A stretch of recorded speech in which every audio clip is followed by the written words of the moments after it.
যেহেতু বর্তমানে আমাদের দেশে আলেম ওলামা মুফতি মুহাদ্দিস পীর আউলিয়া গাউস কুতুব দার্শনিক সুফিবাদ বাউল সব ধরনের মতবাদের লোকজন এত পরিমাণে বৃদ্ধি পেয়েছে যে বিশ্বের সব দেশ থেকে আমাদের দেশ ছাড়িয়ে গিয়েছে।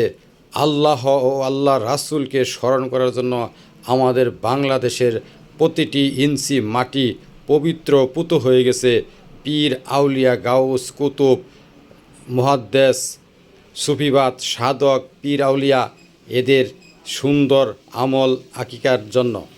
তাই আমি বলতে চাই, আমাদের দেশে যদি শান্তি আনতে চান, ভবিষ্যতে ভালো সুস্থ পরিবেশ সামাজিকভাবে সহাবস্থান করতে চান, তাহলে এখনই সরকারিভাবে নিয়ন্ত্রণ করে একটি পন্থা নীতি পদ্ধতি একটি ফ্রেমের ভিতরে সব মুসলিমকে আনার চেষ্টা করুন।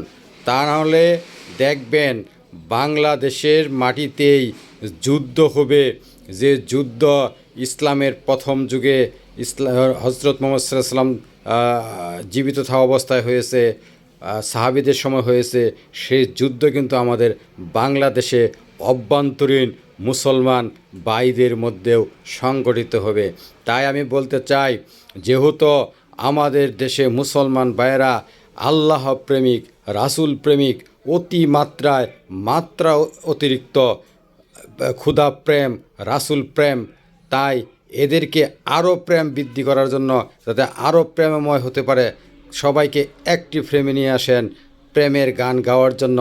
এবং ইসলামী শরিয়া, তারপরে হাকিকত তরিকত, যত ধরনের অনুসারী আছে, যত ধরনের মতবাদ আছে, সকল মতবাদকে একত্র করে এদেরকে আরও সুন্দরভাবে আল্লাহর প্রেমিক রাসূলের প্রেমিক হওয়ার সুযোগ করে দেওয়া উচিত বলে আমি মনে করি। ধন্যবাদ।